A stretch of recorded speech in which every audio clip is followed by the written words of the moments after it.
lección? Dijeron que todos lo habían estudiado, así que ¿cómo se llama la lección? Ser y hacer. Muy bien. ¿Y el versículo de memoria cómo es?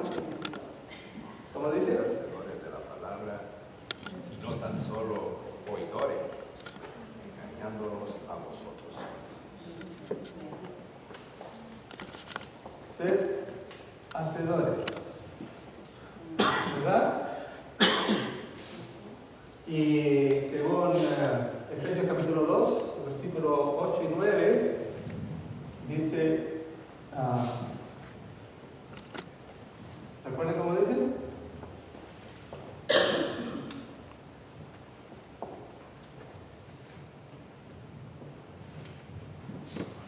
Por gracia, Sois salvos por medio de la fe. sois salvos. Es un don de Dios. No por, No por obras. y lo vamos a poner aquí, ¿verdad? No por obras. ¿Ok? Ahora, ¿qué es lo que tenemos aquí? Tenemos un punto 1 y tenemos un punto 2. Y a esos dos puntos le llamamos algo en tensión. ¿Ok? Algo en tensión. La Biblia está llena de estos elementos de tensión. ¿Okay? Por ejemplo, está estas dos palabritas que ustedes han escuchado. ¿Cuál sería el punto de tensión? ¿Cuál es la otra? Hay siempre una tensión entre la justicia y la misericordia. ¿Okay? Y ya hemos escuchado, ¿verdad?, que Satanás acusó a Dios de que él no podía ser justo y misericordioso. Porque él decía, si va a ser justo, va a castigar. Y si castiga, ya no es misericordioso. Y si es misericordioso, va a perdonar. Pero si perdona, no va a castigar. Así que no puede hacer las dos cosas a la vez. Bueno, hay una tensión, ¿se dan cuenta? Tiene que haber un punto de balance. ¿Ok? ¿Alguien sabe cuál es la respuesta?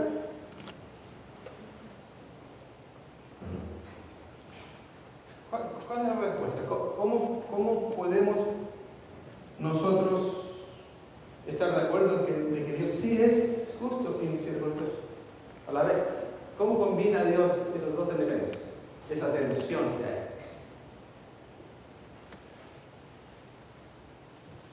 Gracias. Claro. La gracia está aquí.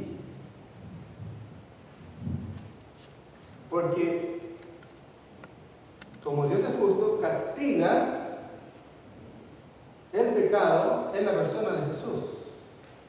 Ahí es justo, porque ya hay castigo. Y a través de el mismo sacrificio de Jesús nos perdona. Y ahí está la misericordia. Ese es el balance entre los dos aspectos nos da la cruz, ¿verdad? Hay varias cosas, por ejemplo, está la divinidad de Jesús y la humanidad.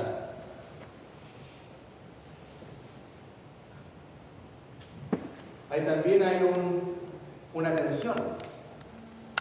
¿Hasta qué punto era humano? ¿O dónde comenzaba la divinidad? ¿Cuándo Jesús usó su poder divino? ¿Lo pudo usar? ¿Fue Jesús igual a nosotros? Etcétera, ¿verdad? Hay una tensión ahí. Jesús le dice a la tempestad, cállate, enmudece, y se calma el mar y se cesa el viento. Entonces, ¿podrá un ser humano hacer algo así? Bueno, según las palabras de Jesús, que si tuviéramos la fe del tamaño de la semilla de mostaza, podríamos decir la montaña que se fuera como y seguía. So, Él nos capacita, pero nosotros no nos capacitamos por medio de Él para hacerlo. Muy bien. Sería por la gracia, ¿no? Porque Sí, por sí. nosotros lo podríamos. Y Jesús es igual. Cuando Jesús le dijo al mar que se callara, no lo hizo porque Él era Dios, sino que usó el poder del Padre. ¿Okay? Muy bien, así que lo que vamos a estudiar ahora entonces es esta tensión.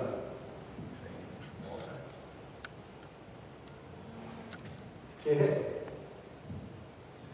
Estas obras, esto es fe. ¿Ok? Entonces Santiago es el campeón. Aquí vamos a poner Santiago es el campeón de este aspecto, y el campeón del otro se llama Pablo. Así que entre Santiago y Pablo hay una aparente contradicción, y un gran teólogo como Martín Lutero no pudo desentrañar esta tensión y dijo: no, yo mejor me quedo con la epístola de Pablo y Santiago lo echo a la basura. ¿Okay? Le llamó una epístola de paja. Así que, según el versículo, Santiago nos dice, el primer versículo, que tenemos que ser hacedores de la palabra y no tan solo oidores, engañándonos a nosotros mismos. Es decir, engañándoos a vosotros mismos. Parece ser que él había encontrado ese balance. Ahora, este versículo es muy importante, no solamente porque dice que hay que hacer, ¿okay?, sino porque hay detrás de ese versículo hay una verdad muy, muy bonita.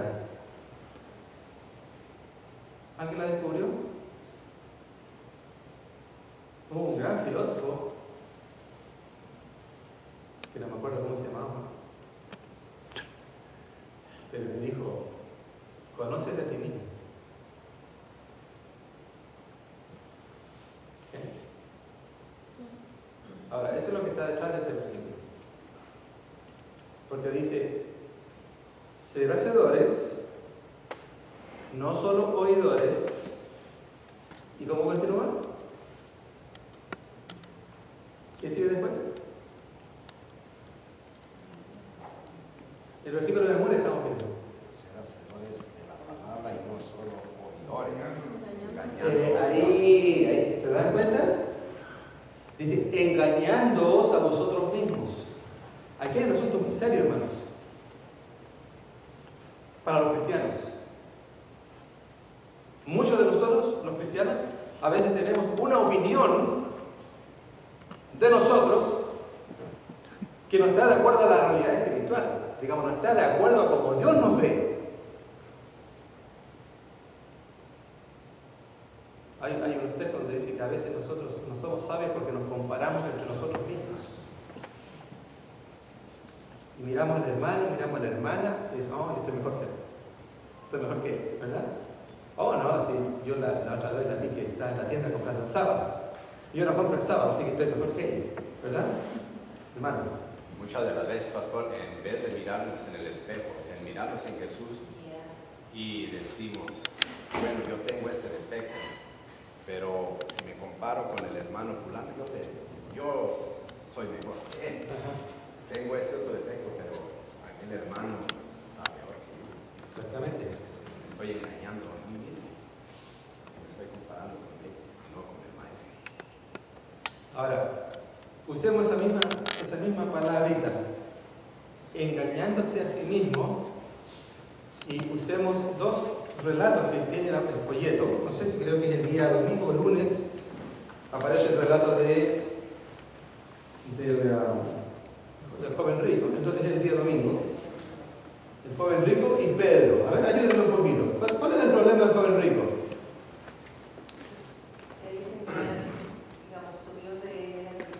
Su Dios de él era el dinero.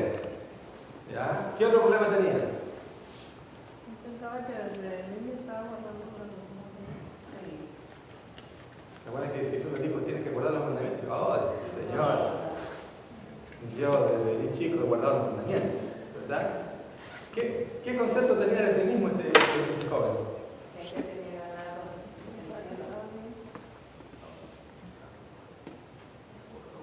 Claro.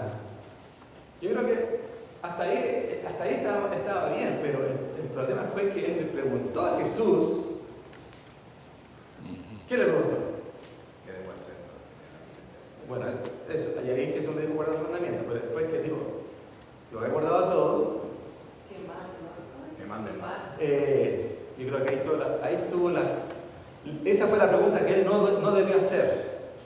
Pero, perdón, me parece, no sé si soñé, dice que para probar, en algún evangelio dice que para probarlo, pues soy confundido ahí. Se le acercó para probarlo. Estoy confundido. Probablemente. Sí, yo estoy confundido. Pero el problema era ese, que su concepto de sí mismo era tan alto que se atrevió a preguntarle al maestro de los maestros,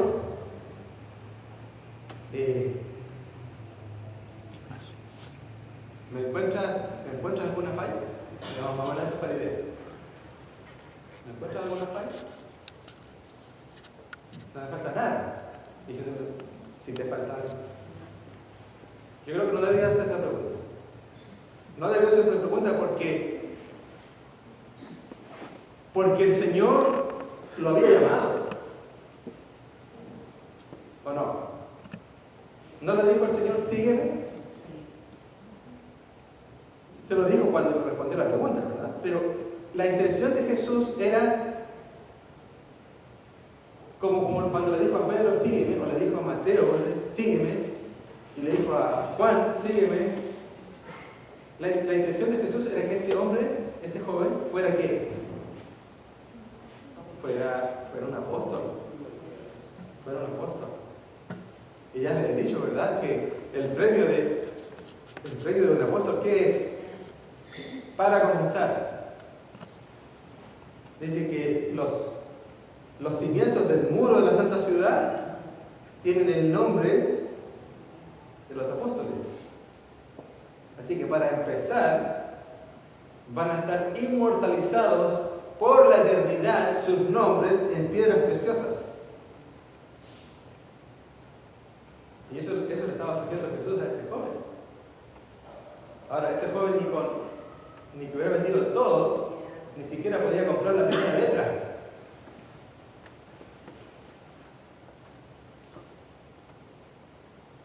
¿Qué les parece? Tremendo, ¿verdad? Ese es el problema de ser oidor y no hacedor, porque uno se engaña. Uno se engaña a sí mismo. Hermanos, hay personas, ¿cómo lo podría poner para no ofender a nadie? No aquí, ¿verdad? Pero no ofender a los hermanos de afuera. Pero hay personas que piensan que es suficiente con saber. ¿Han encontrado personas así?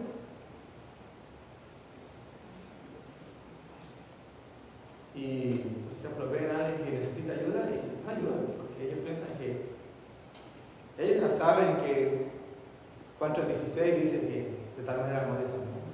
Y saben que Apocalipsis 13:11 dice que va a venir una segunda bestia, que va a hacer que toda la tierra adore la primera vez que pudiera venir a mostrar fuerza nada. Y tienen clarita la doctrina, pero cuando se trata de hacer una obra de misericordia, no están ni ahí.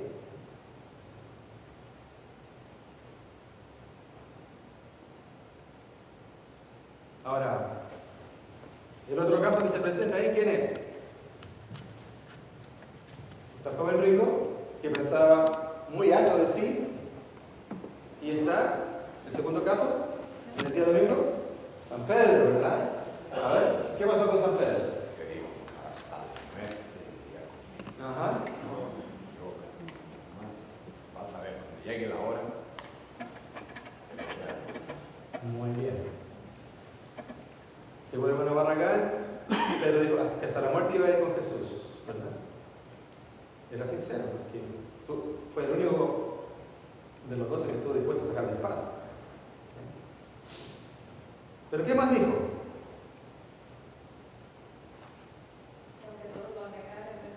Muy bien. Muy bien. ¿Cómo era el concepto que Pedro tenía de sí mismo comparado con el resto de los apóstoles? Se dejaba llevar por lo que él sentía, el impulso. Él pensaba que era el número uno. Porque él dijo, aunque todo esto se vaya para atrás, yo no.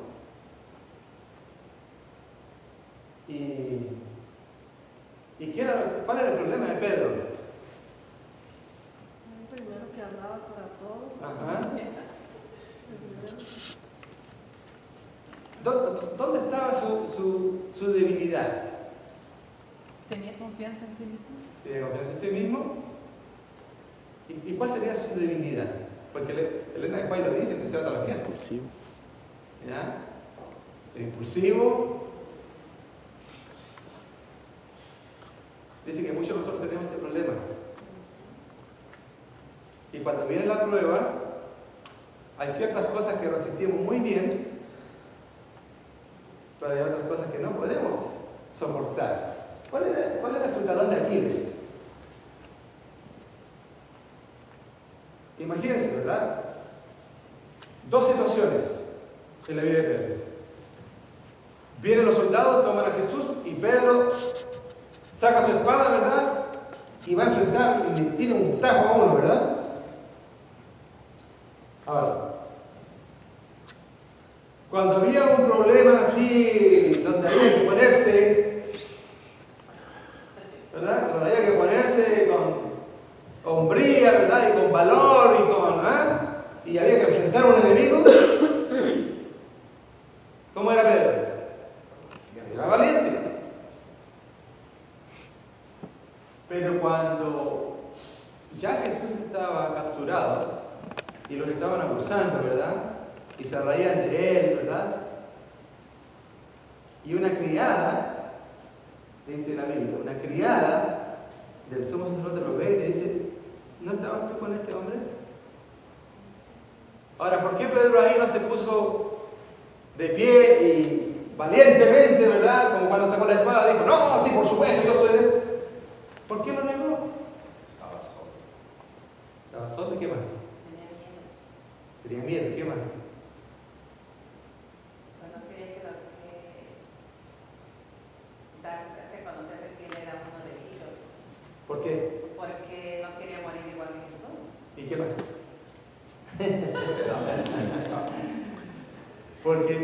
porque tenía vergüenza de ser ella, se avergonzó de Jesús.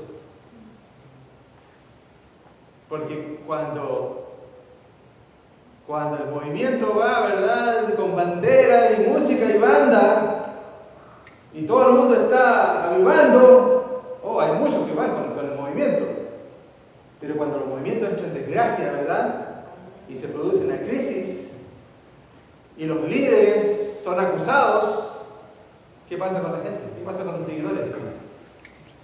No los conoce. ¿A qué iglesia perteneces tú? Le preguntan a ustedes. ¿A qué iglesia perteneces tú? Hoy yo soy adventista séptimo día. A mucha honra, ¿verdad? Pero ¿qué va a pasar cuando los líderes sean acusados de numerosos pecados y se pierdan las instituciones y el gobierno se lance contra la iglesia y el nombre adventista se anda por los suelos, ¿verdad? Y lo anden pateando y alguien te pregunta, ¿de qué iglesia eres tú? ¿Cómo va a responder usted? ¿Cómo respondía cuando ¿te acuerdan? Ocurrió el problema ahí en Texas con David Koresh y comenzó a salir las noticias que no, si este es adventista y todos los que están ahí son adventistas y la iglesia es adventista, comenzó como la leche cuando se sube, ¿verdad? Y comenzó a crecer ahí un rumor que la iglesia adventista era la que estaba ahí en ese lío con los federales, y muchos de la iglesia adventista comenzaron a dar. Ahora yo les voy a contar un secreto, que no es tan secreto, ¿verdad? ¿Ustedes saben cómo se arregló el nombre de la iglesia en ese tiempo? La iglesia contrató una empresa de relaciones públicas.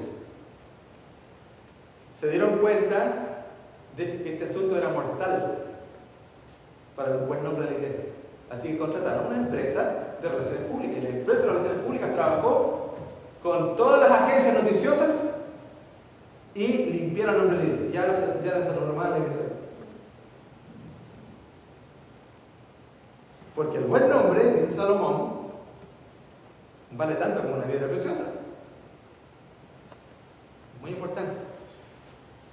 Y por eso que Pedro, que fue capaz de resistir militarmente, no fue capaz de soportar la burla de una criada. Ahora, ¿cuán fuertes somos nosotros para representar nuestra fe cuando todo el mundo se ríe de la fe? ¿Ok? Muy bien. Vamos un poquito más adelante en nuestro folleto y vamos a ver aquí en el día lunes un pasaje que vamos a leer, Lucas capítulo 6, versículo 27 al 38, que probablemente es uno de los pasajes que son como un hueso duro de roer, porque yo lo estuve revisando y se me hizo bastante, lo había leído otras veces, pero en este contexto es tremendo. Lucas capítulo 6, versículo 27 al 38. Vamos a leer. ¿Alguien me puede ayudar? Adelita, por favor. Mas a vosotros los que oís digo, amad a vuestros enemigos, haced bien a los que os aborrecen, bendecid a los que os maldicen y orad por los que os calumnian. Bueno, ok, paremos un poquito ahí y comentemos el texto. ¿Ok? Ese texto lo vamos a comentar de acuerdo al punto número 1. ¿Ok? Ser hacedores. Ser hacedores. Porque, recuerden, no solamente es por gracia. También, dice Santiago, tienes que demostrar tu fe, ¿verdad? Tu fe se demuestra a través de tus obras. Así que el Señor nos dice, en lo que acaba de leer Adelita, que para ser hacedores tenemos que comenzar amando a nuestros enemigos. ¡Wow! A mí eso me pegó muy fuerte esta semana, porque yo tengo unos enemigos.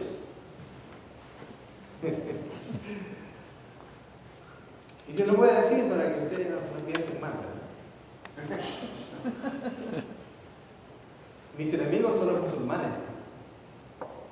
Yo estoy totalmente en contra de lo que hacen los musulmanes. Me cae terriblemente mal que arrodillen a un hombre y le corten el cuello ahí y lo filmen para mostrárselo al público. Me cae mal terriblemente que estrellen aviones contra edificios. O como pasó ahí en Canadá, ¿verdad? Que llega uno y le dispara a un guardia sin saber para qué. Y anda buscando qué maldad hacer. Y ponen explosivos en el carro, los ponen en los mercados donde hay gente ahí en el Medio Oriente y se revienta el carro y matan cientos de personas. Y se roban muchachas, ¿verdad? Para venderlas como esclavas. Como Boko Haram, ¿verdad? Que se robó como más de 300 niñas. Y dijo, no, si las voy a devolver, y ahora recién se acaba de robar 60 más. Ahora yo digo, Señor, tú me pides que yo ame a mis enemigos. ¿Cómo no voy a hacer para amar a estas personas? Y esa es una lucha que he tenido un montón de tiempo. ¿No? ¿Cómo? Ahora, ¿cuál sería la respuesta? ¿Cómo podemos amar nosotros a los enemigos? Orando por ellos. Orando por ellos. ¿Sabe, pastor? Perdón. Yo tenía una vecina, bueno, yo la conocía de hace muchos años atrás, y el marido mató a su hija de ella. Ella no era cristiana.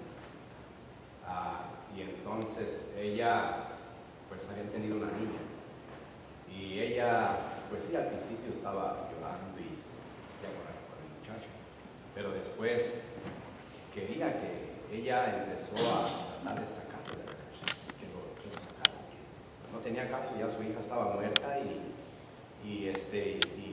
pues ¿para qué estar encerrado? Porque la niña tuviera a su padre y no estuviera pegado de los dos.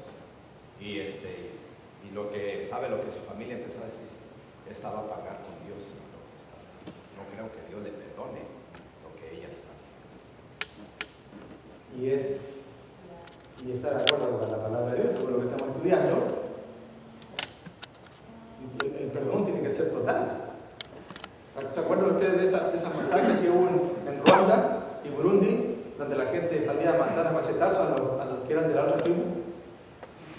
¿Se acuerdan o no? Sí, muchos años mataron cientos de miles de personas.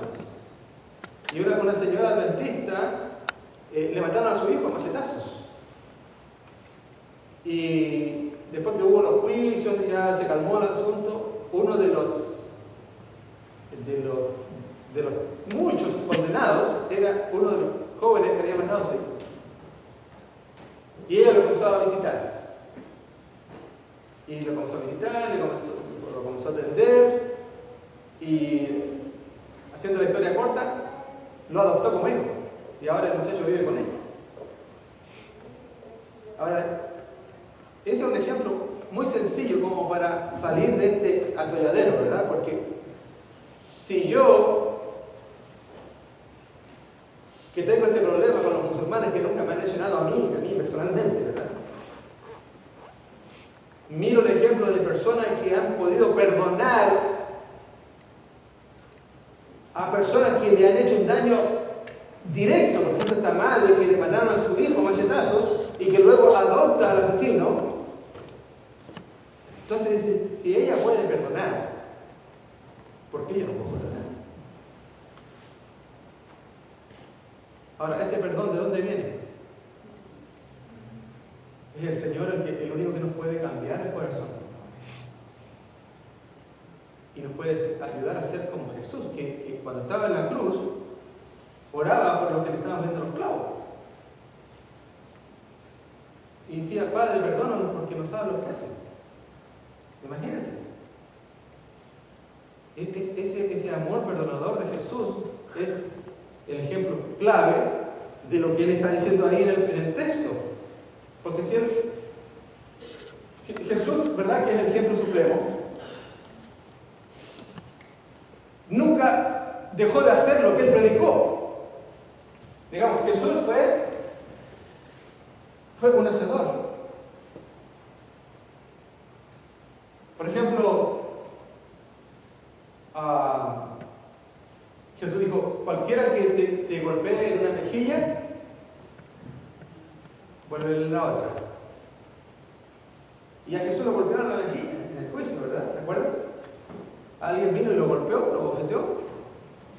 Y él respondió, dijo, si he hablado mal, di dónde está el mal, y si he hablado bien, ¿por qué me golpeas? ¿Sí?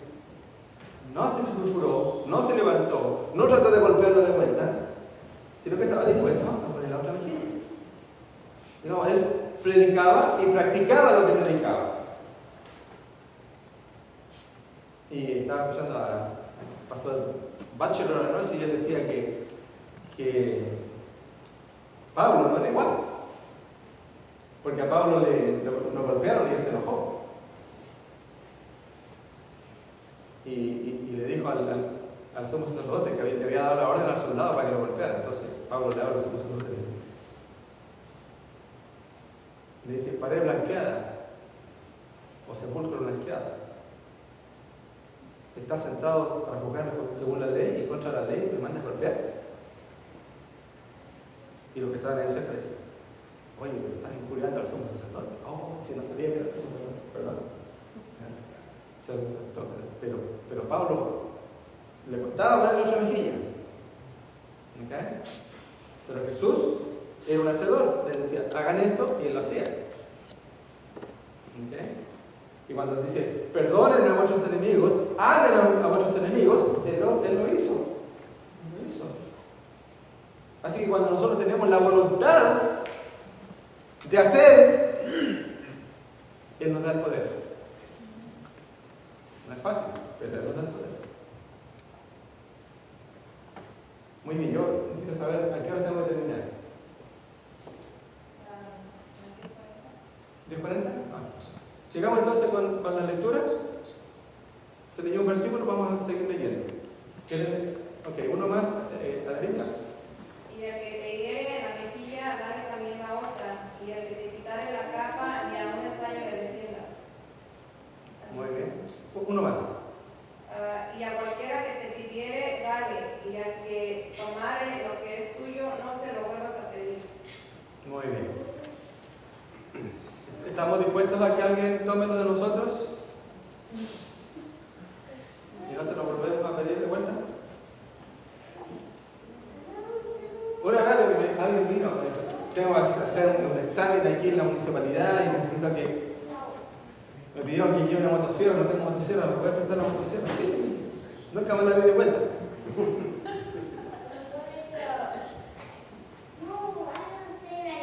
No me duele porque no ando cortando tanto con la motosierra. Pero habría otras cosas que me dolerían más.